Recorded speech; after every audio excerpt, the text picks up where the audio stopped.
Shalom, shalom. Bana Nzambe, bonsoir. Bonjour. Pe Nzamba pambola biso amona biso. Partout et sika ozali kolanda ngai. Nzamba za malamu aza maître à temps et à circonstance. Asali biso ngolu to mona lisu na pokwa lelo. Tozalaki à vendredi à 20h juste. Tolobaki na par na Nzambe. Tozo continuer ba séance ba programme na biso o banaki depuis année passée.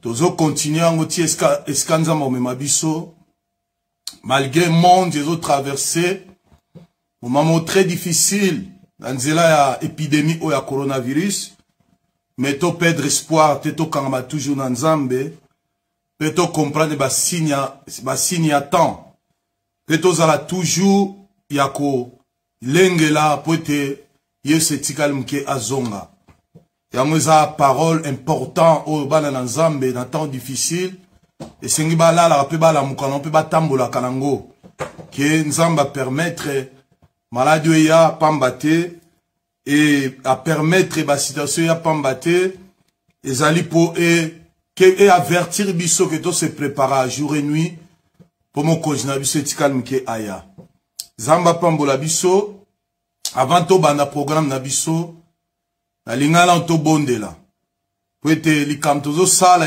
eza likamo spirituel or makamo spirituel faut to mema pe na domaine spirituel kolo na pesio merci mettre à temps et à circonstance na pesio merci poto mona li sous na buto lelo na pesio merci po yo bongsa temps pambate na pesio merci pour tout ozalaki awa depuis vendredi passé toloba ki soki osala biso grâce to mona lisu vendredi asika to ozanga te koleka lisu na banzela réseaux sociaux to te ainsi dit l'Éternel malgré mon qui les autres traversé un moment très difficile pour l'avertissement qui Timothée ta ezala malamu ezala mabe et Seigneur to prêcher l'évangile. C'est un moment où le temps difficile, l'église est kangami, la famille est à distance, tout le monde koufa mukolo na mukolo, mais Zambe yo permettre bisoto za la bon moi. Poto te ali sous son malam na poko lelo. To peselo comme tu yate, to zongsra kemo pe lo kumpai na yo. Ya on la buto lelo na recommandé programme na maboko la yon Zambe. Tika ete grâce n'a pas particularité nous accompagner biso de le début jusqu'à la fin. Zambe mutunio sakolanda ngai ezala live ezala en différé nanzela parole a pokwa lelo tika ete le boko langu ya accompagner ye Seigneur tika ete bibolobi lobala yo ezonga kapai na yote sans que ça la be fait na onkati na mokili oyo na lingete parole a pokwa lelo Zambe esala bay fait na bo moya mutu nyonso oyo akolanda ngai pe akolanda ngai sima kolona bikamo za Nzambe osala biso makama minene obiso toyebite ngala za lokola simple instrument o nyonso ngala kolobeza la ngai te Nzambe loba kat na ngai na kombo na Yesu Masia amen amen amen kolo apambola biso shalom shalom Mwana nangai Francine Nzamba pambola yo. Shalom, mon pasteur, mon ami, pasteur Gilles Max. À partir de Belgique, kolo apambola yo, apambola yo, apambola yo, shalom, shalom. Apambola yo pe, apambola libota no mo libimba na pokwa lelo. Kolo azwa lokumu, Nzamba pambola biso, tozo ba na programme na biso. Ça fait 5 vendredis, tozo parler sur parabole à bon samaritain. 5 vendredis, tozolo be la parabole ya bon samaritain. Nalobaki, Bible surtout, Nouveau Testament, et ça composé na ba parabole. Moutalobaki plus ba parabole na Nouveau Testament, et ça la ka Christ. Christ mtaloba ba parabole na Nouveau Testament. En plus, okomona ke, na 4 évangiles, ba parabole l'obama minki. surtout dans 3 évangiles synoptiques, mais évangile lobela mingi ba parabole na Bible, ezali évangile ya Luc. Na expliquer qui que na kati na Bible on constate que parabole à bon samaritain ba lobeli on kaka na livre ya Luc. Dans le bas qu'il est pourquoi l'introduction dans Ngaïka Luc mutalobela qui parabole ya bon samaritain le pourquoi. Il fallait tous les 4 évangiles ba lobela parabole à bon samaritain. Il fallait 3 évangiles synoptiques ba lobela parabole à bon samaritain. Mais mutalobela qui on zaï kaka Luc. Na expliquer qu'il est pourquoi tout ça la temps kozonge la terre. Pe na lobaki na circonstance nini Luc a lobela qui parabole à bon samaritain. Et ça qui pour à répondre docteur à loi na mutuna ki kotuna ye na sala ni pour na kota bokonchi na likolo. Après Christ expliqué ba débattre na souka atuni Jésus. Nani angaza approche na ngai, nani aza moninga na ngai. Yango Bible lobi Jésus mbala moko akota ki abani ko expliquer ye parabole ya bon samaritain. Ani ko yebisa ye ke boye. Pe na ki kolobela origine ya ba samaritain. Origine ya ba samaritain. Pourquoi Christ a utilisé ki ba samaritain na kati ya parabole wala? Na lobela ki origine ya ba samaritain. Après, na eki kolobela, likambo ezaki motuya, likambo ya mutuana oyo, ba beta ki pa ba brigand. Aouta ki Jérusalem, azo kita, azo keneti na Jéricho, ba beta ki pa ba brigand. Batika ki demi mort, na explika ki en nyonso. Après, na eki ko expliquer likambo o ba bengi, likambo ba bengi ya nini, ya nini o. Après, on expliquer, na yaki kolobela ba brigand baza banani. Nde, vendredi passé, tu yaki kolobela likambu, ya un samaritain, obane ko descendre pe dans zela wala. Bien aimé là le Seigneur, le lot tozo kota li sousna likambo ba bengi, soutem na biso li sous, ya parabole na biso, ya bon samaritain. Mais avant, tolobela soutem na biso na pokwa lelo na linga ki totanga ba chapitre tolobela lelo concernant soutem na biso tolobela na pokwa lelo tozali lelo tolobela ka livre Galate na expliquer le pourquoi na koti si livre Galate na lisolo bon samaritain na expliquer le pourquoi kaka lelo tozolobela Galate. Or thème na biso bon samaritain et vani na livre Luc.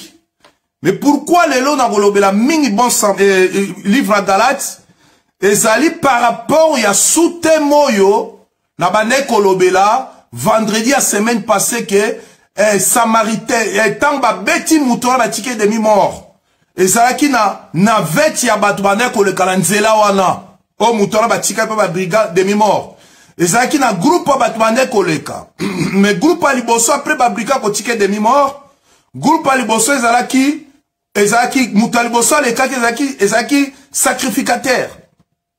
Balobi aleki akutie demi mort mais aleki na pembeni. Deuxième mutu alekaki ezalaki sacrificateur.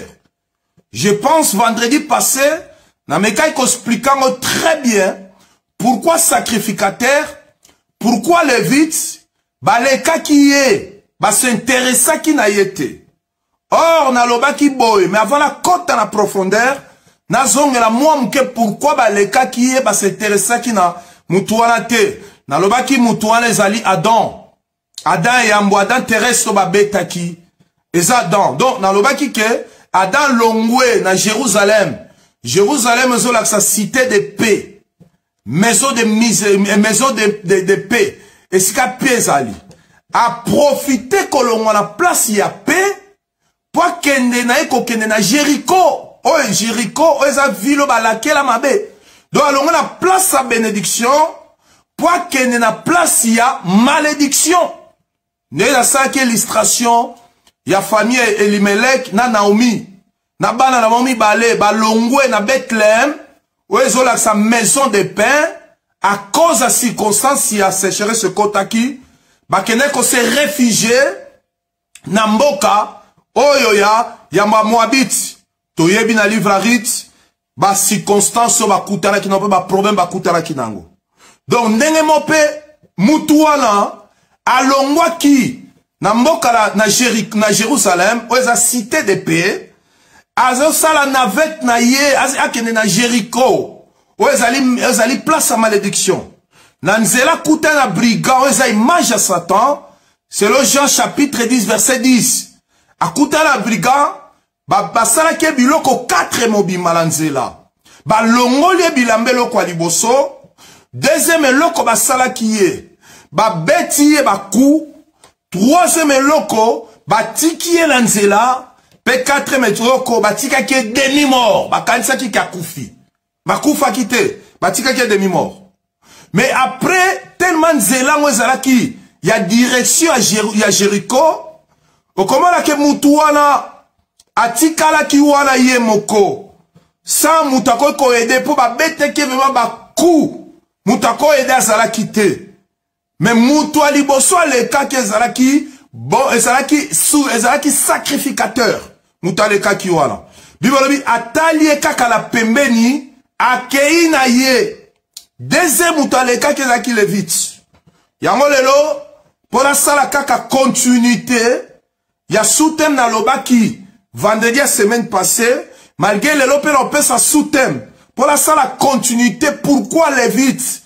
Na sacrificateur ba leka qui est ba s'intéressa qui na été ya on a linga to vanda lelo na livre ya Galate épître à Galate oyo Paul a comment il parle ba épître na ye to ta Galate chapitre 4 verset Galate chapitre 4 verset 19 si na 31 Galate chapitre 4 verset Galate chapitre 4 verset 19 à 31, atangi na kombo na Yesu. Mes enfants, pour que j'éprouve de nouveau les douleurs d'enfantement, jusqu'à ce que Christ soit formé en vous. Je voudrais être maintenant auprès de vous et changer de langage, car je suis dans l'inquiétude à votre sujet. Dites-moi, vous qui voulez être sous la loi, ne comprenez-vous point la loi? Car il est écrit qu'Abraham est des fils et de la femme esclave et de la femme libre. Mais celui de l'esclave naquit selon la chair. Et celui de la femme libre naquit averti de la promesse. Ces faits ont une valeur allégorique, car ces femmes sont des alliances. L'une des monts Sinaï, enfanta pour la servitude, c'est Agar. Car Agar, c'est le mont Sina, en Arabie. Elle correspond à la Jérusalem actuelle, qui est dans la servitude avec ses enfants. Mais la Jérusalem d'en haut est libre, c'est notre mère. Car il est écrit, réjouis-toi, stérile, toi qui n'enfantes point, écrate et pousse des cris, toi qui n'as pas éprouvé les douleurs d'enfantement. Car les enfants de la délaisse seront plus nombreux que l'enfant de ceux qui étaient mariés. Pour vous, frères, comme Isaac, vous étiez enfants de la promesse, de même qu'alors celui qui était né selon la chair persécutée, celui qui était né selon l'esprit. Ainsi en est-il encore maintenant. Mais, que dit les Écritures? Chasse l'esclave et son fils, car le fils d'esclave n'héritera pas avec le fils de la femme libre. C'est pourquoi, frères, nous ne sommes pas les enfants d'esclaves, mais de la femme libre. Parole de l'Éternel. Deuxième chapitre, Galates chapitre 3, verset 19. Galates chapitre 3, verset 19. Pourquoi donc la loi, elle a été donnée ensuite à cause des transgressions, jusqu'à ce qu'ils viennent, la descendance à qui la promesse avait été faite. Elle a été promulguée par des anges au moyen d'un médiateur. Chapitre Souka Potosilisa, Galates chapitre 4, versets 1 à 3. Or, aussitôt longtemps que l'héritier, aussitôt, Galates chapitre 3, Galates chapitre 3, verset 19, tu continues, Tina 24. Or, le médiateur, Bibolobi, le médiateur, tu sautes ce qu'on a, chapitre, voilà. Donc, qu'est-ce qu'on a, chapitre 3, tu as chapitre 3, verset 2. Donc, malamoko, dans chapitre 4, verset 1 à 3, or, aussitôt que l'héritier est enfant, je dis, il n'est différent à rien d'un esclave, lorsqu'il soit le maître de tout. Mais il est sous des tuteurs et d'administrateurs jusqu'au temps marqué par le Père. Nous aussi, de la manière, lorsque nous étions enfants, nous étions sous esclaves des principes élémentaires du monde. Parole de l'Éternel, Kolona Lola Apambola Bisotozo parlait sur le bon samaritain. Bien-aimé là le Seigneur, na kat na lisolo na biso bon samaritain, na mekai kotalisa, ke mutu moko alongaki na Jérusalem, akangisi bisakane na Jérusalem, azo descendre, azo kende na Jéricho. Or, Jérusalem, zolak sa maison, ou bien cité de paix. Alongwe place pèse à la qui, abani ko se diriger ko kende ti na ville ya malédiction. Oyo, Josué à laquelle qui m'abe. Bibelobi, tanga komi na nzela, entre Jérusalem na Jéricho, soke na Israël, au mona ke, eza la descente moko eza la kawana. Ezali chemin à tout droite, mais ça sema, ezali chemin à kokita descendre. Donc Jéricho eza likolo, Jérusalem eza likolo, Jéricho eza la se. So mutu autaki na Jérusalem, na cité de paix, na likolo, atiki mokala ye, azo descendre, azo kenesko na Jéricho, ville oyo, Joshua laquelle qui m'a bé. Bien aimé là le Seigneur, tanga komi na nzela, ezala biloko mingi la kabiso na vie, to s'attendra na ngote. Muto tiazo tika ville na ya Jéricho, azo kende na Jérusalem, tiazo tika Jérusalem kende na Jéricho, a s'attenda ki tera okuta la ba brigand na nzela, a contaki yango te.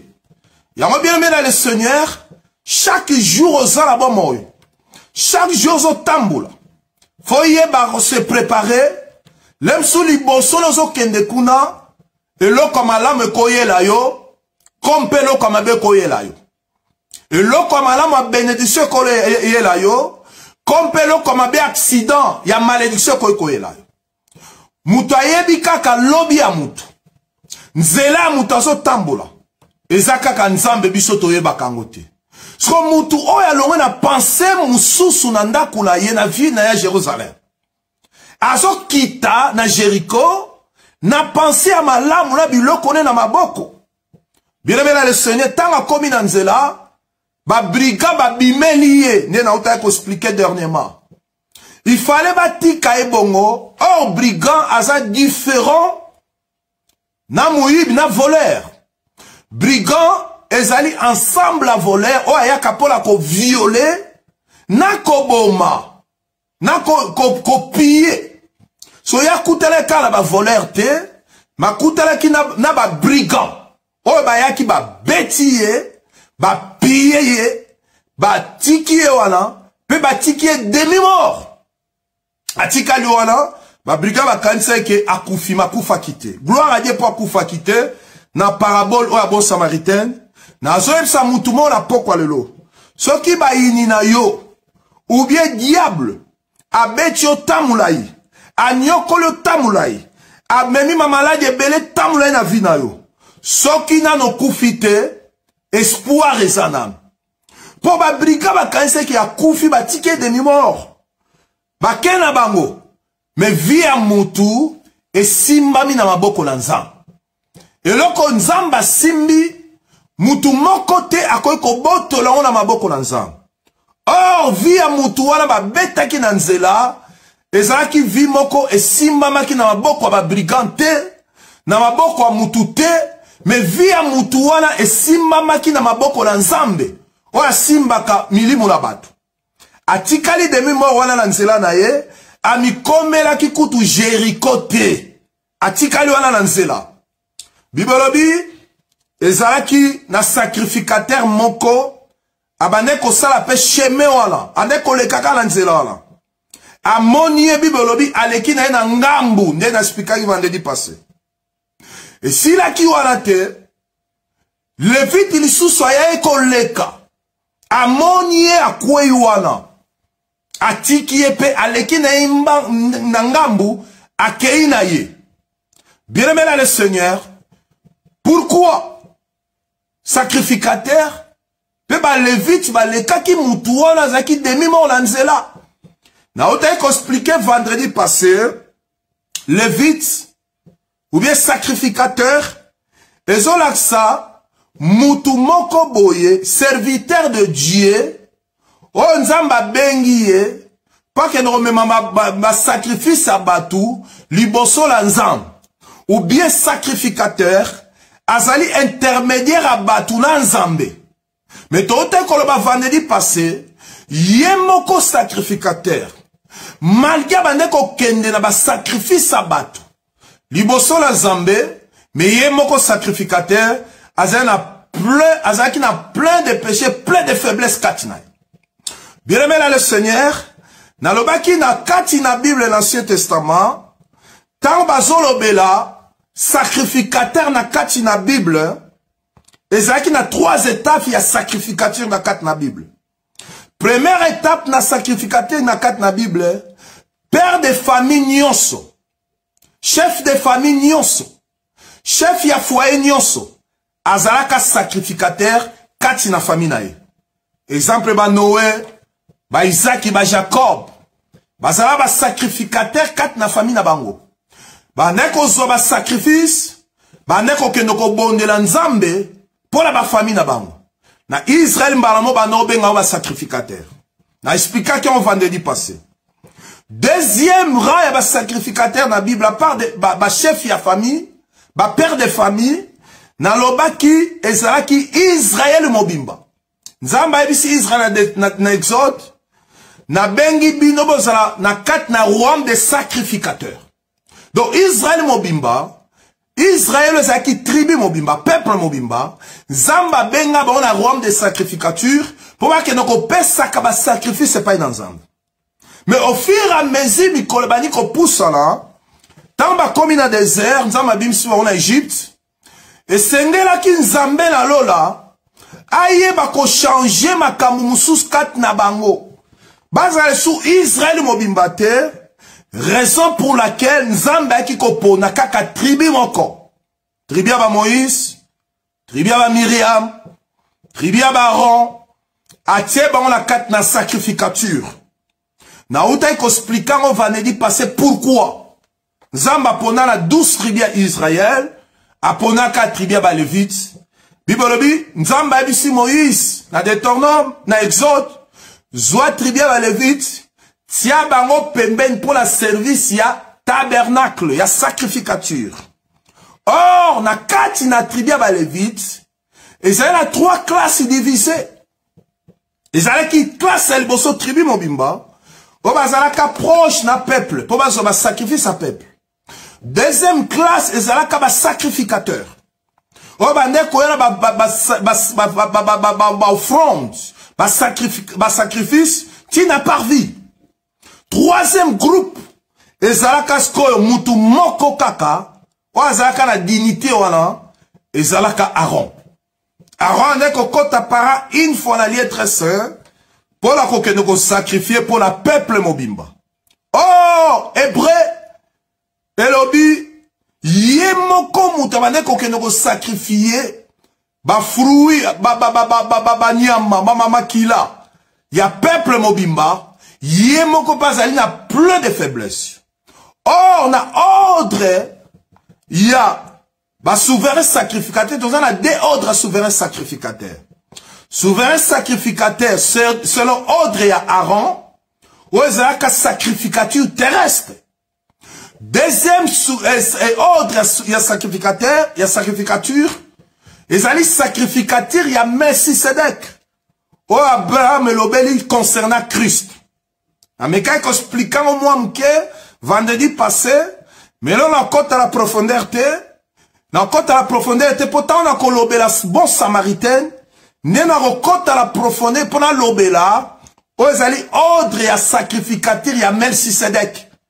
Pourquoi différence entre ordre et à sacrificateur, il y a Aaron, aux alliés qui n'a plein de faiblesses, na sacrificateur, il y a Melchisedec. Pourquoi? Et alliés qui n'a différence na Kachouan. Mais, chapitre 3, tu connais dans la Galate, il est là, na eko continue ko bakisa force na soutemo na terre qui vendredi passé que un sacrificateur aleka ki mutuala zaki demi mort mais le qui est à côté Lévite pas le qui est à côté. Or tant aux autres là deux personnes voilà sacrificateur na Lévite bane ko sala musala moko baza batu moko, baza klasi moko, baza batu bauta la tribu moko. Mais pourquoi batomi ba les sacrificateurs na Lévite? Ba les kaki mutuana le pourquoi? Netolo bela lelo. Bien aimé le Seigneur, Paul a commis ba Galate.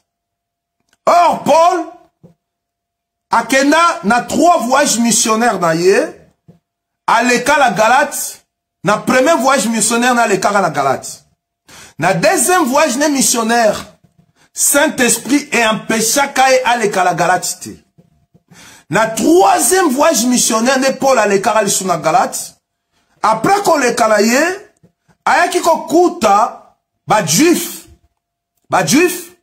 banda ki ko implanté ba fausse doctrine, na kati ya ville wana ya Galate.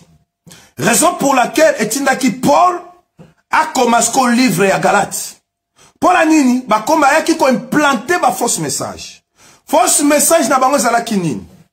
Ba ndai kolobela parmi ba faux message na bango zala kinini. Ba ndai kolobela ke Christ mutazali source ya sali. Christ a la source ya sali, mais muto ava bika, fwa bika na ba œuvre na ye, na ba effort na ye personnel. Malgré sali ezali nanzela ya Christ, mais mutu fwa bika la ba œuvre na ye. Or na kati na domaine na sali, mutabika la ba œuvre te, mais mutabika la sali par la foi. Po eloko etinda biso to pusana na Yesu, to koma bana na Nzambe, to bika la nzela Jésus Christ, ezali ba œuvre na biso te, mais to biki par la foi. Po la nini, so ezali ki ba œuvre na biso, mabe mingi to sale la kanzambe. To ko bika te, to ko koma bana na Nzambe te. Po ete mabe na biso lumba déjà solo mingi na miso na Nzambe. Mais to bika ka par la foi en Jésus-Christ Nazareth. Ce que zalaki, tobika kalanzela ya ba œuvre. Ezala Paul mutakoma ki Galati oyo, akoka kobika na yango te. Paul nini? Paul azaki mobomi. Abande ko boma batu mingi. Mais Paul azwa lobiko, azwa sali en Jésus-Christ par la foi. Qu'est-ce que mon sali? Sali na latin, ou bien la grecque, ils ont l'accent sonzo. Tant bazo le bela sonzo, ils ont l'accent sali. Sali, ils ont englobé délivrance dans le domaine ignos. Ils ont englobé délivrance spirituelle, délivrance morale, délivrance financière, délivrance matérielle, délivrance dans le domaine ignos. Yango zo tali saketan mutakomi kati nankolo. Sonzo ezali sali musala kat na ye, a komi délivré na ba domaine nyonso ya vie na ye. Ba domaine nyonso ya vie na ye faut comme affranchi. Faut comme délivrer. Si comme juif oyo, balinga ba imposer loi moko boye na kat na Galate, ke mutu akoyi kozwa sali na ye, mais sengeli abika la nzela ba œuvre. Or, tobikaka ba œuvre, tobikaka par la foi. Tobikaka tozwaka sali par la foi. Rapidement, Paul le Seigneur qui a comme un livre à Galates, Paul a expliqué ma raison et belé. Ce qu'on a, ma version tote kotanga, Paul a zoé bisa ba Galates. A ici dans la verset 19, il y a Galates 4. Alors bien avant boy, na comme na douleur d'enfantement, douleur à kobota ke Christ a sous formé pour la deuxième fois 4 nabino. Pourquoi Paul a zoé averti l'église bon? Et ça pendenge moko na matia na poko lelo. Nazo averti batu nyonso bazola na pe bolanda après. Église alelo batu bazo umela la vie chrétienne. Bazo ba umela la sambela. Mais batu bazo continuer à la toujours bande enfant. Or, ils ont la différence entre enfant na fils. Na expliquer on a pourquoi lelo. Au comment la que na livre Galates, Paul a lobeli enfant mingi, a lobeli pe ba fils mingi. Na expliquant on a pourquoi les lots différents. Mais à la verset 19, Paul a zolo ba fils te mazolo ba enfant. Alors bi, nazo éprouvé de nouveau douleur enfantement que Christ a la sous abota mal sous kat na bango. Pourquoi? Malgré Paul a baptisé l'église kuna, baptisé qui fondement et parole kuna, doctrine, vraie doctrine. Mais après départ na bango, et tinda ki ke judaïsme kota, ba faux docteur ba kota, ba imposer bango loi na kat na bango ke salé ko ya nzela ya Christ. Mais mutava bika fa bika par les œuvres. Parce que Paul a comment là que enseignement les impact makas na ville à Galate, pe ba tu ba komi kondima yango. Yanga lobi souci na ngezali ke cri bobo douleur d'enfantement na ngala bota bino pour la deuxième fois. Akiti alors, il y a une inquiétude, mais bon, comprendre le langage, pourquoi il y a une inquiétude. Alors, il faut expliquer la différence. Il y a ma kambouya teya, na ma kambouya, ba meme l'église à Galates, na verset 21. Alors, na nyango, azoya kuna, a chargé, a terminé na se à loi. Mais bon, comprendre te, li kambouya loi, a tuni na nyango. Azoya kuna pas imposé bino likambu ya loi. Mais vous comprenez était likambu ya loi. Alors Bible lobi na verset 22. Bible lobi Abraham azalaka la bala mibale. Est-ce que makam na biso evandi bien aimé le Seigneur? Na pourquoi lelo pour la seule continuité pourquoi sacrificateur na Lévite baleka ki mutu la batike demi mort. Alors Abraham azaki na bala mibale. Moko ya femme esclave, pe moko ya femme libre. Oh, bien aimé le Seigneur. Toyebi malamu ke Abraham abotama na Mésopotamie. Abotama na côte na ngamu msu na Mésopotamie. Abraham abotama na famille moko ya idolâtrie. Banda gumba mela bikeko. Ba parents Abraham bazalaka ba idolâtre. Après ba décida ka balongo côté à Mésopotamie. Biloko na zolo bazaka ba idolâtre so taliango Josué 24 na suka livre Josué confirma lobi na ngambu mususu ya mai boyebi ke ba papa la biso ne bande ko gumba mela banzambe mususu bazalaka ba idolâtre.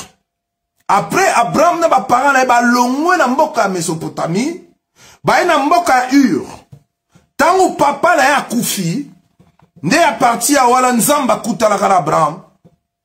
Dans Genèse chapitre 12, abengi Abraham, Abraham, tika mboka ba parents na yo, tika ndako papa na yo, tika famille na yo, kende na mboka musika, j'ai ramené ton nom grand. Pourquoi nzamba ebisaki Abraham tika mboka ba parents na ndako papa na famille na ye? Pour la nzamba ngara sala alliance sikala Abraham. Or Bible la Bible est composée de 7 dispensations. 7 dispensations. Donc, 4e dispensation, il y a une dispensation Abraham. On va bien la dispensation, il y a promesse. Or, Nzambe, a ça la promesse, et pas à banzetete, et pas à banyamate, mais Nzamba ça la promesse pas à moutou. Atali après déluge, faut mokile continuer. Atali bana nyos babimaki anoye na kat na déluge, aeko sala ka promesse pa Abraham. Alobi, tika mboka ba parala yo, tika ndaka papa na yo, tika boy, kende na mboka musika, j'ai ramené ton nom grand. Mais bien aimé là le Seigneur, Abraham azaki na 75 ans, nzamba bimaki na ye. Alobi ke akopambo la descendance na ye, akorane comme on est grand. Mais Abraham na saraba ne ko botati. Oh bien aimé là le Seigneur. Zambo to sambelaka, nombre le besa mwana na mutute, pas aza mutute. Jamais nzamba loba likambu pa ya mutu, sans qu'il réalise likambu mute. Biso batunem tutosana na patience a kozela te. Nzamba kosaka te. Azalaka nzamba tikala kozala nzambe. Siko, na yebi situation au traversaka te, oh umeli tamulai.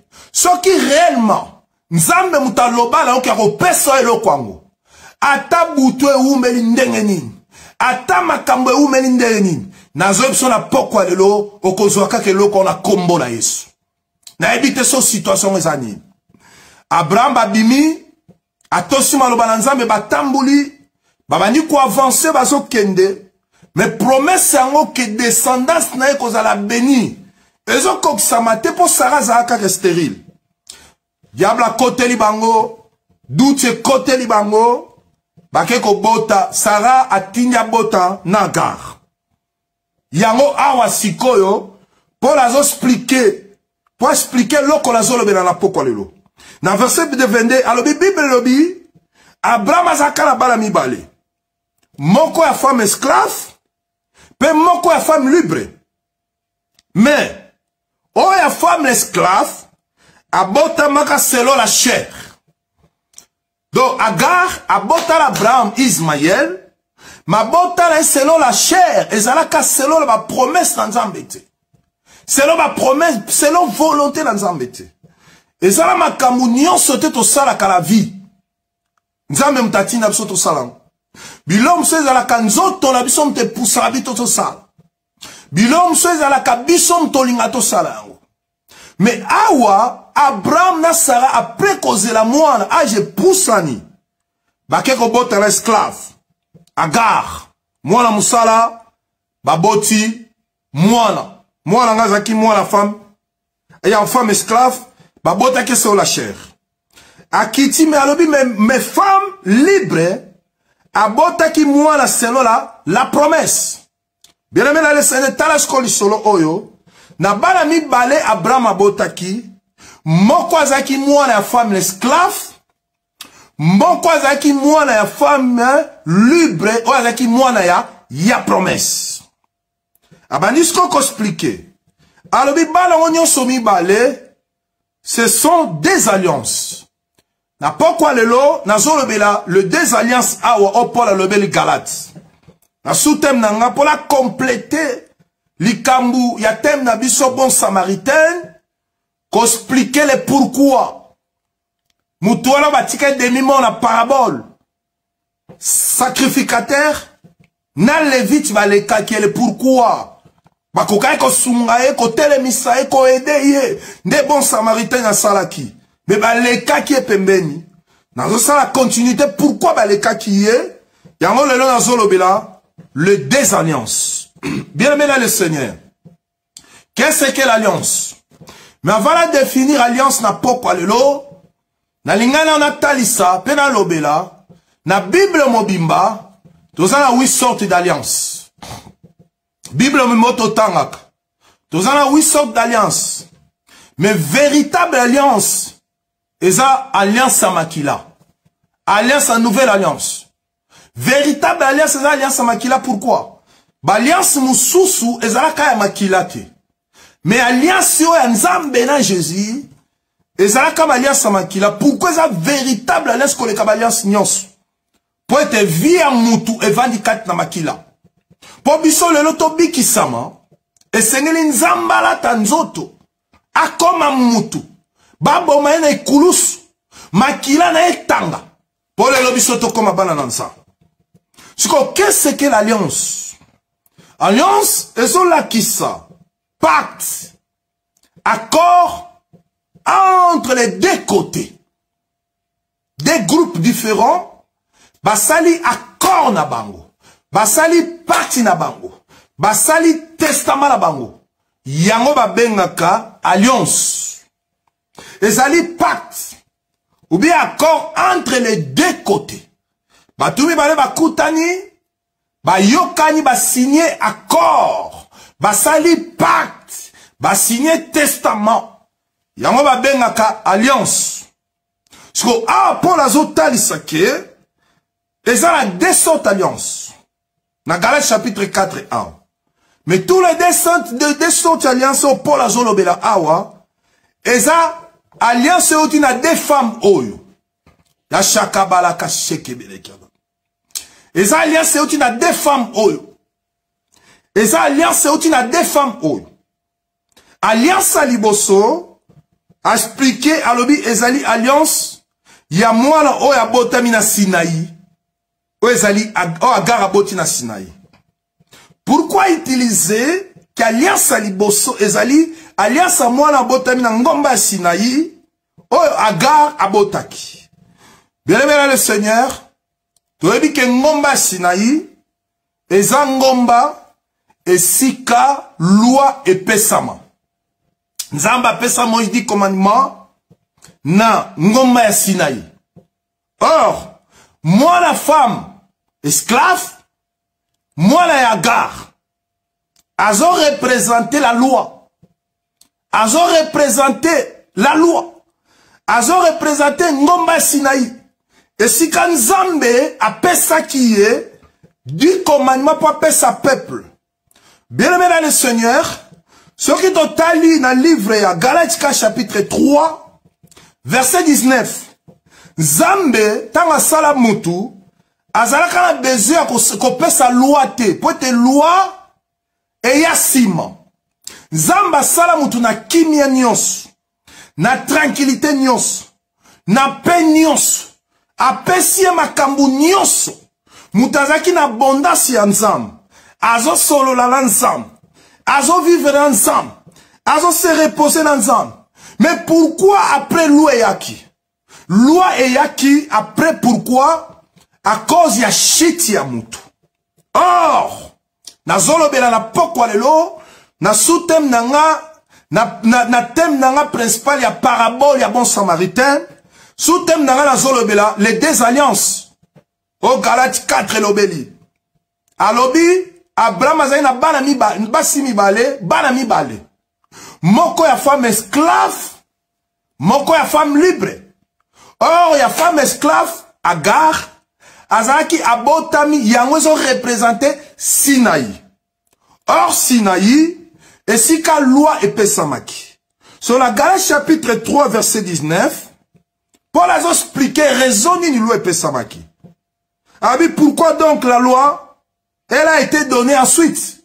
Abi Paul a ni loi epesamaki après. Oh, bien-aimé là le Seigneur. Na pokwa lelo, na zolo bela des alliances wana. Pour la talisa, pourquoi na soutem nanga ya vendredi passé, Paul a ni sacrificateur na levite ba leka ki mutuana ba beta ki ba tika ki demi mort. Paul a ni. Ya on a bela des alliances na pokwa lelo. Alors pourquoi donc la loi, elle a été donnée ensuite? À cause des transgressions. Jusqu'à ce qu'ils viennent la descendance à qui la promesse avait été faite. Elle a été promulguée dans les anges au moyen des médiateurs. Ah, on va expliquer bien. Balabi loi et yaki à cause de transgression. Loi et yaki à cause de l'ifouta.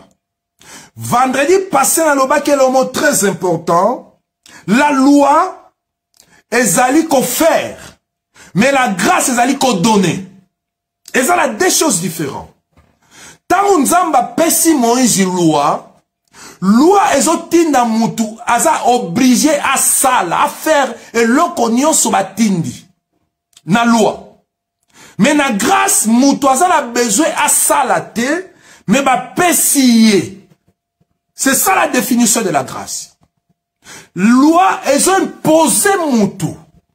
Loi est comme ça mutu esclave. Ya on parle Agar, azo représenté première alliance oyo ezali montagne ya Sinaï. Loi epesamaki te po mutu azala sauvé. Loi epesamaki te pe mutu amona Nzambe. Loi epesamaki te pe mutu abikisama. Mais la loi eyaki po la imposer mutu oyo azalaki déjà na kati na lisumu. Or, bapesi Moïse 10 commandements, mais na 10 commandements le bombaki makambo ebole, oyo baneko comme ça mutu esclave. C'est comme mutu nyonso abotami na loi, abotami na servitude wana. Abotami na boumbu wana. Abotami na makambo wana nyonso. Abotami na pasi wana nyonso ya loi. Abotami na mikumba wana nyonso ya loi. Alobi Agar azo représenté Sinaï ou en Arabie. Ou ils correspondent de Jérusalem actuel. Pourquoi le Jérusalem actuel? Oh, on a verset 25. Bazo le belabso de Jérusalem. Babi Jérusalem actuel. Na Jérusalem. Jérusalem, na verset 26. Jérusalem d'en haut. Ou c'est Jérusalem libre. Oh, Bible zamala mouming. Parole de Dieu zamala mouming. Alors, tant bazo le bela Jérusalem actuel. Bazo le bela mingi judaïsme. Bazo le bela mingi Torah. Bazo le bela mingi que la loi est pesamaka pour la juif. Bazo le bela mingi la loi est pesamaka pour la tribu moko bazaka na désert. Or, Israël na désert, batika aux enfants de Dieu était. Israël na désert, bazalaka peuple de Dieu. Bien aimé là le Seigneur. Et c'est la différence entre peuple de Dieu et les enfants de Dieu. Peuple à côté de la royauté. Peuple à côté de la présidenté. Mais fils à côté de la président. Fils à côté de la chambre à président. Pour être à fils, abimina nzela président, abimina nzela roi. Or, peuple à côté de la présidenté, atikala kaka peuple. Israël va pesaki loi. Azalaka fisité, mais bazalaka seulement peuple de Dieu. Nous avons mon peuple. Pour la nini, va pesaki bango loi. Yangosko loko la bazo le de Jérusalem awa. Jérusalem, oh ezali actuel.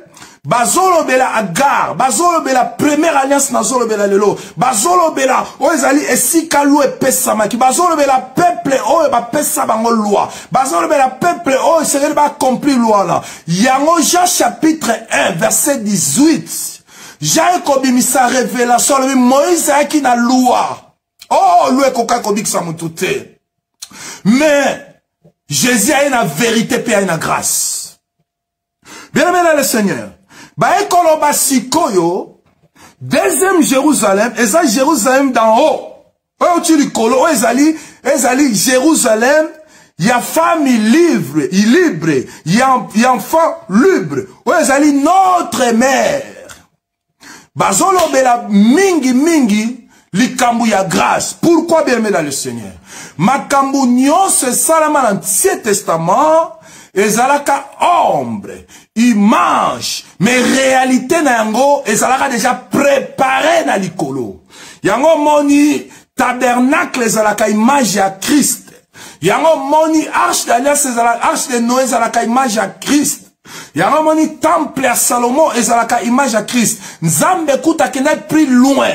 Aïvisi Moïse na désert, salelanga tabernacle selon modèle na saïdini na lakisiyo. Donc tabernacle céleste, ezalaki kaka photocopie, mais original nango, ezalaki na likolo. Yango, un corinthiens lobby, ceux qui tozo porté image à premier Adam. Ouai baki ko choué. Ouai zaki Adam moko terrestre. Ouai zaki Adam moko naturel. Ouai zaki Adam moko abotaki famille à loi. Comme peut-on porter image, il y a deuxième Adam céleste. Où est allé Jérusalem d'en haut. À partir de Jérusalem d'en haut, et si Christ a ou taki likolo, ayaki, nene, Galates chapitre 3 verset 19, bazo expliqué par la Bible, loi, et yaki pour la transgression, jusqu'à ce que descendance il y a promesse et il y a pour la nini, balobaki auparavant, azala médiateur, qu'on réconcilie, bateau babunga qui n'atteint loi, azala médiateur, qu'on longola batuna loi, ame babango quelque part, bazwa solution et pas dans Zambé. Bible na mukanda Paul azo ebisa Timothée, tozala le seul médiateur entre Dieu et les hommes, Jésus-Christ est l'homme. Ce qu'on a nina lobani na pokwa lelo. Loi Moïse et kokaki kobik sa mutute. Mais ebane ko juger mutu a respecter ango. Mais etikala kobik sa mutute. Mais la grâce tangoye, et je juger mutute, et je forcer mutute, mais epesa maki mutu accepter kaka la grâce ango, pour être grâce aux ça, faveur moko ba pesi mutu muta mérita ki angote. Loi ba pesa ki angopola. Bano ba botam na femme esclave, ba pesa pour la Israël, les autres ba respecter en haut. Or la grâce est pesa mi pour la tout le monde, ba respecter en haut te me ba yamba yango, pe mutu nyoso ko yamba yango, akoma mwana na Nzambe. Christ mtazali centre entre la loi et la grâce. Okomona ke loi ezali cinquième dispensation. Eza cinquième dispensation. Mais tellement loi tango yaki, oko comprendre ba sali ba sacrifice ba nyama. Ba bomi ba nyama. E ba ne toujours ko couvrir masumu la mutu. Et tikala ko mema mutu ti pembeni na Nzambe te. Pour être loi, et ça qui peut condamner mutu. Et tu as comme ma mutu, tu peux mettre dans Nzambe te, pour loi, et ça qui peut muta sala. Mais tant que dixième dispensation est yé, dispensation na biso ya lelo. Et ça dispensation, mon collègue qui va dispensation, nyon c'est dans la carte na Bible. Dispensation de la grâce, dispensation de la foi, dispensation du Saint-Esprit, dispensation, mon corps merveilleux. Pourquoi l'équipe a dispensation nyons? Dans ma dispensation mususu, et sengrama kila bana na pate. Mais na dispensation na biso, et sa dispensation, makila mwana na pate te, makila yemoko Nzambe. O abotami na deuxième alliance, ya famille, o azali famille libre, Sarah. O abotami na deuxième alliance, ya mwana, o abotami mwana ya promesse. Oh, Isaac. Yango bibolobi, comme la promesse Nzamba salaka Abraham, ezalaki lokola pour la plusieurs descendances, mais plusieurs descendances te descendance moko kaka, o ezali Christ.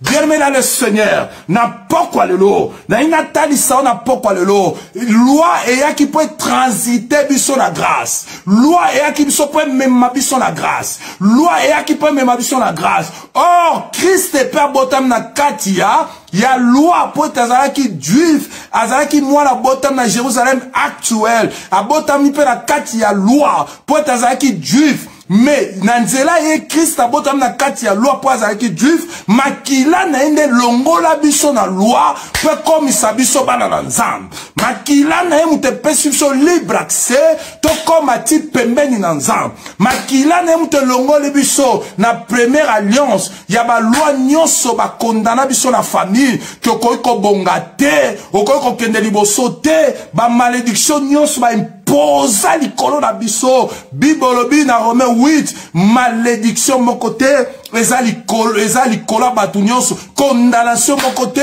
ezali kola batu bandimela Jésus-Christ Nazareth. Bien-aimé dans le Seigneur, au comment la que la loi ezala que la peut condamner mutu, la loi ezala que la peut maudire mutu, la loi ezala que la peut muta poussa la liboso la Nzambe fa poussa la kaka avec ba œuvre a poussa la pona ba œuvre. Mais lorsque Jésus-Christ Nazareth, jeune homme de 33 ans, le grand Dieu de la Bible, tangwa sa qui œuvre une fois pour toutes, na ekulusu, le loto poussa la kaliboso la Nzambe, ezo jige biso, ba œuvre ya bomotote, ezo vive biso, ba sacrifice ya banyamate, pona nini, to longo la première alliance, alliance ya esclave, ezali loi, ya mwana esclave ezali loi, to coach kon alliance, ya mwana, ezali famille libre, ezali Israël na haut. Jésus-Christ akitaki kuna la lo la pambate, ayaki na mokili oyo ndenge Galate 3:19 elobi po ayaza la médiateur entre l'homme entre mutu na Nzambe. Bien-aimé dans le Seigneur, loi et kokai kobik samutute, ba prophète ba kobik samutute, raison pour laquelle avant Jésus-Christ a koufa tomolak histoire transfiguration. Oh!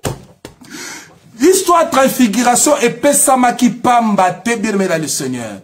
Christ a maté ki na ngomba na ba disciple ke ko bondela. Azo préparer liwane na Golgotha. Azo préparer pasne na Golgotha. Azo préparer minyo ko mona na Golgotha. Tanga mati na ngomba azali ko prier pa na Nzambe. Malamoko des prophètes babimelie. Et lui na Moïse mkomsu na ufungula yango masolo ba solo la kiwala. Na Matthieu balobeli masolo ba solo la kite. Mais na épître na baili na ba évangile mususu ba expliquer biso li solo ni ba solo la ki. Na Matthieu 17 balobi kata ba bimelie mbala moko Eli na gauche mususu na Moïse na droite. Or tant bazo solo la ne Pierre a monaki des prophètes habito tonga de banda kunyo sombale po ba vanda awa.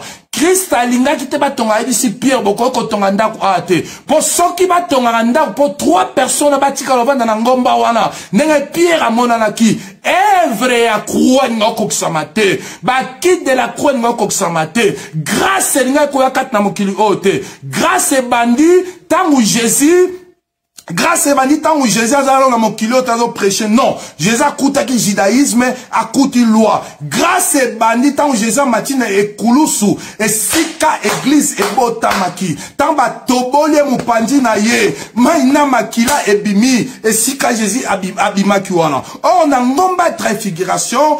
Pierre n'a pas ça là, alinga ki batonga tant tu moro pour la Moïse, tant tu moro pour la Élie. Christ a la 4-4, Christ a l'inga tiamote. Mais pourquoi des prophètes oh babimela qui Christ na 4-4? Pourquoi des prophètes babimela qui Christ na 4-4?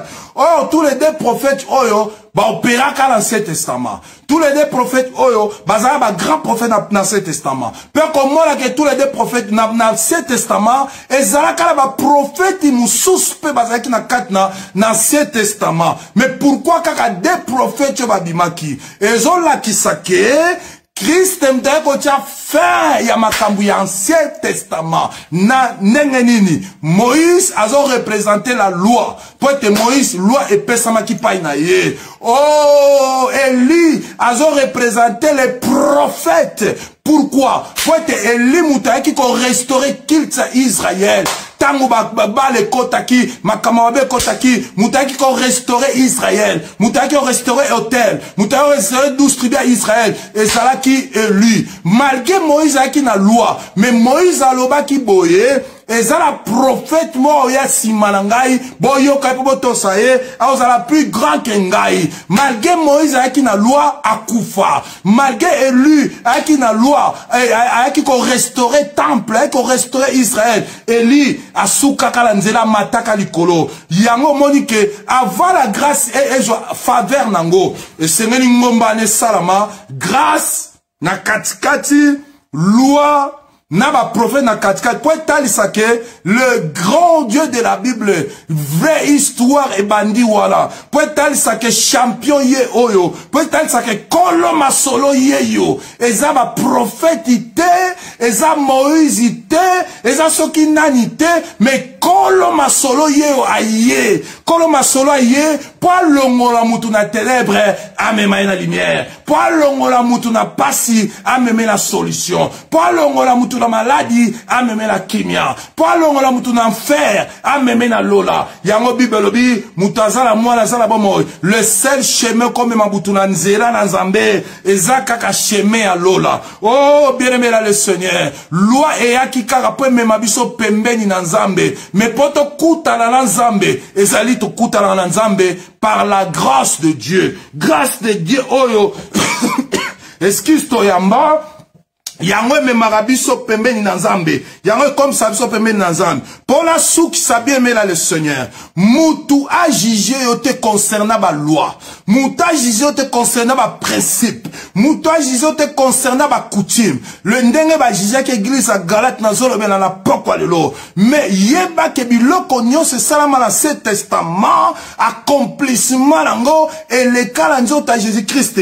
Pour être Bible lobi andimaki akoma malédiction pour biso to comme bénédiction. Malédiction dans qui le colonne à biso Jésus a l'attaqué on est kulusu a longo libiso na ba précepte a longo libiso na ba malédiction na mikumba na ba problème pour amema biso pemeni na Nzambe nazo comme na suka na pokwa lelo na matia na ngai na lobeli des alliance ya femme esclaves, qui Agar, ils ont représenté Sinaï, et Sika loi et Pesamaki. Bien, mais ça, on a un Galates chapitre 3, Bazolo Belali Solomoko très important, où ils ont expliqué, transition, il y a loi, na grâce.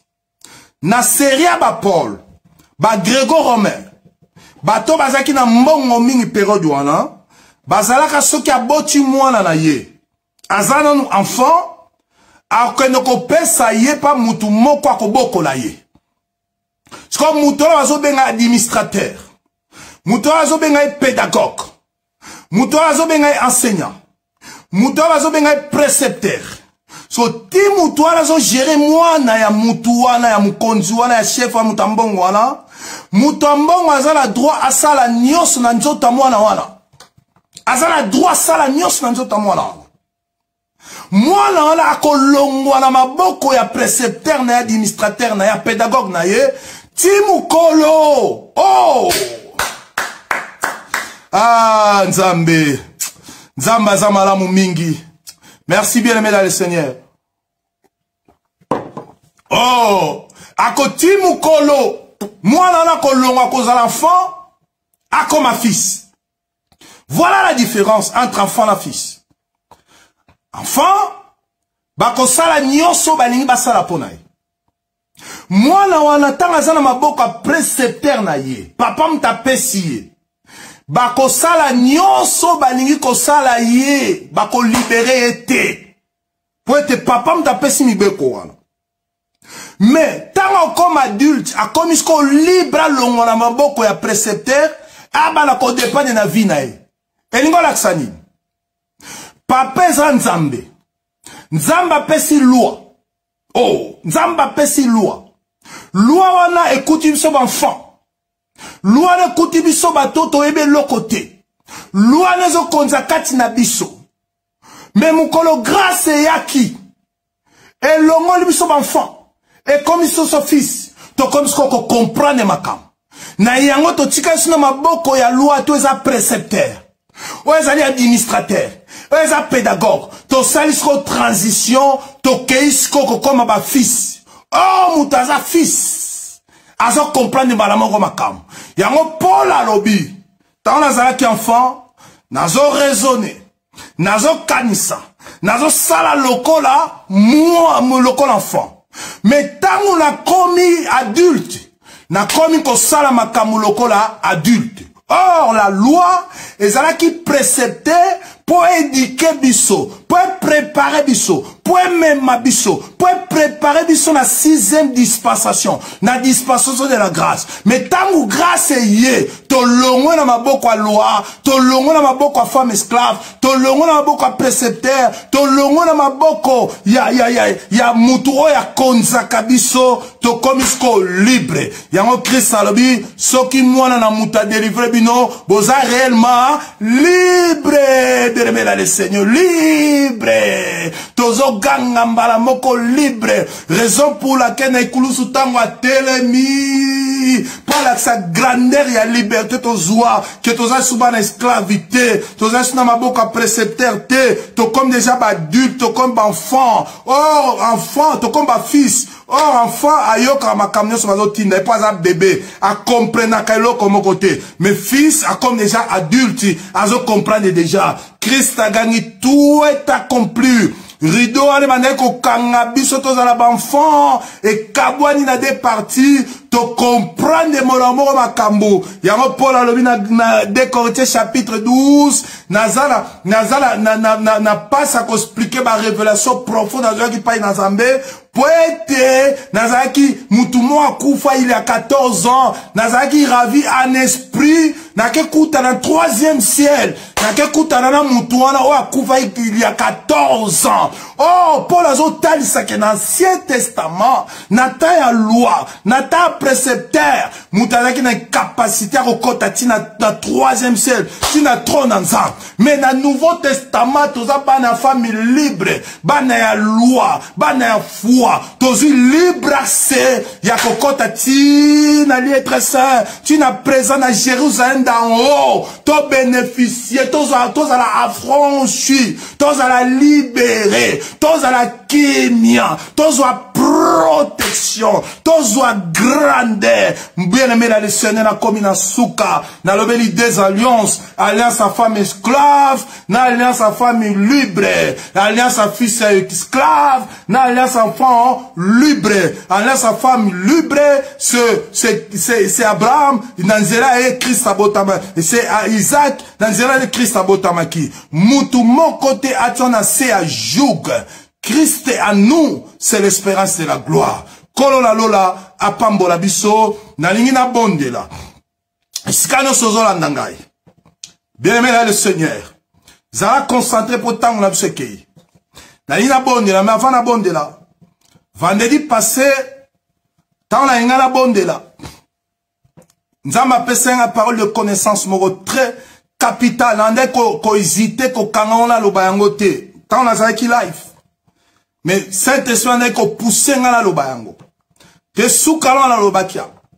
Na loba ki boy, wala ndenga vendredi passe. Na loba ki boy. Ezala nde komo olanda ngai. Azala ba problème spirituel. Ya shaka bala ka sheke beleke. Ala la biente. Alota ba cimetière. Alota ka bandoto mabe la butu.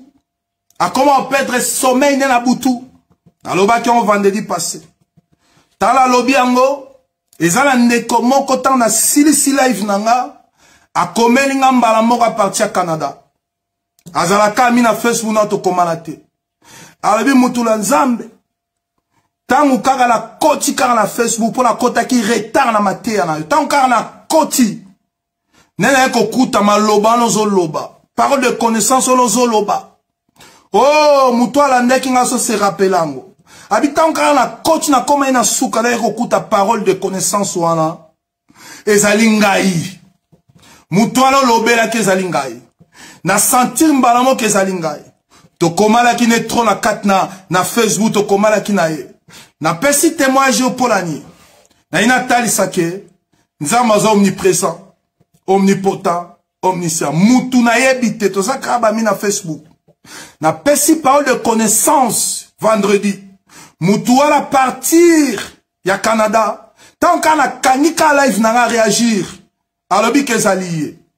Que malobo na loba qui a parole de connaissance live ezalaki. Na pourquoi lelo?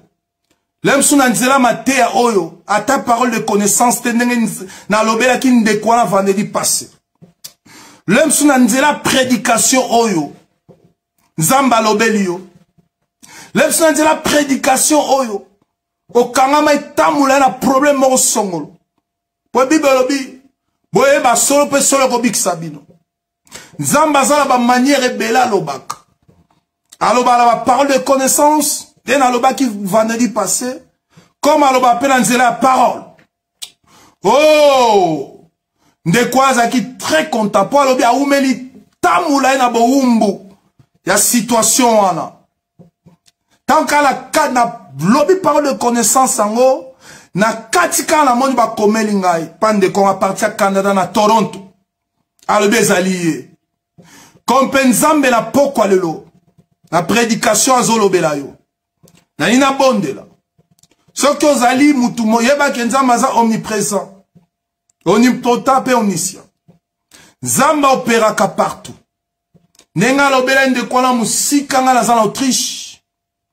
Yaza na Canada na Toronto. Comme payom tozola nanga life. Comme pe moutombelanga en différé. Na ça la prière à souka poto kabwa. Na lingi na nous parole on a te na poko lelo. Il y a des alliances. Il y a femme, lui ben la femme esclave. Et ça là na musala kat na vina. Avant la bonde là. Peut-être bible lobi. Maloba na nzambe zonga pa na nzambe te. Ça que ça la be fena. Na yebi ke ba témoignage belezo pesama. Na nzela ba prédication o ba to bele ba zo koma. So ki on a no pesi témoignage ité. Na lingi na nzela prédication a lelo pesa témoignage na yo. Ata pa la ngai te mapata pa ya nzambe. Oye sa nzambo lobela ki ngai. Parole les aki po la ngai. Na lingi na bonde la siko. Kolo ozanzang. Ndengo se révéla qui vendredi passé. Ya shakabala ka shekebeleki. Pa nzela ndekwala mubali. Pour la préciser qu'il y a mouana mubali. Peu à komele nga peu prédication da ki mouana mubali. Ya shakabala ka shekebeleki. Ndengo lobela ki semaine passée vendredi. Nzela mouana mubali wana. Que ba situation spirituelle à Zalango. Zambo toucha qui est. Par le bas qui t'en a prié. A senti une forte onction côté lié. Na pourquoi le lot. Bible l'onction brise les jougs. Na ebi situation na yote. Na ebi problème na yote. Na ebi difficulté na yote. Na ebi makamozo traversé te. Mais prière on a ça la pourquoi le lot. Après prédication na ngai. Et briser ba joug nyo se kangayo. Bible son mwana na mutu a délivré mutu a réellement libre. Ya shakabala ka shekebeleki. Ngolu na nzambe kitali kolona yo. Yom tozo traverser période de stérilité. Ezalo la nanga, ozo la nanga live ezala différé. Ozo abal au nom de Jésus. Yom tozo traverser période. Ya manque ya succès. Ya manque élévation. Grâce na nzambe kitali kolona au nom de Jésus. Yom tozo traverser période ya ba komba makasi. Oh, moi na wa botam na la femme libre délivrée à Christ au nom de Jésus. Yom tozo na problème. Ya maladie moko déclarée par ma docteur. Kobi kala maladie angote. Mais na pourquoi lelo? Jésus na uti côté à awa. Abik saka maladie nyonso. Au fouti pe mbongo te. Au dépassé mbongo te. Maladie nyonso kotungisa yo. Joie délivrance au nom de Jésus. Mouyom tozo traverser humiliation. Oh, merci Nkolo. Ezala bande comme sous bazola nanga siko. Ezala moussous pe wala nanga après 3 ans oyo. Balexi ba période moko humiliation. Ya miso batamokili. Oh, avant mboule sila. Ya shakabala ka shekebeleki. Nazolo bala mutu moko. Nzamba ko longola humiliation ou pas comme ça en gloire. Oh, shakabalaka. Nenga longola ka humiliation Joseph a comme ça en gloire. Au traverser 300 mobima humiliation. Ba domaine bele ba sekio mingi. Ba boakio mingi. Ba lobio skomina suka. Au talipe gauche droite. Au lela qui l'aime suyo moko la chambre. Na humiliation batamokili. Mais na pourquoi le Christ a pansima ya miso na yo. Mboules aussi la te. Batum sous ba humilia ki ba sengo pardon. Mboules aussi la te. Batum sous ba tonga ba sengo pardon. Mboules aussi la te. Batum sous ba boakela yo mabanga. Barolo bakoza na nzambe. Au nom de Jésus. Au nom de Jésus. Ngolo la nzambe. Et qui t'a la vie à mokola kat na pokwa lelo.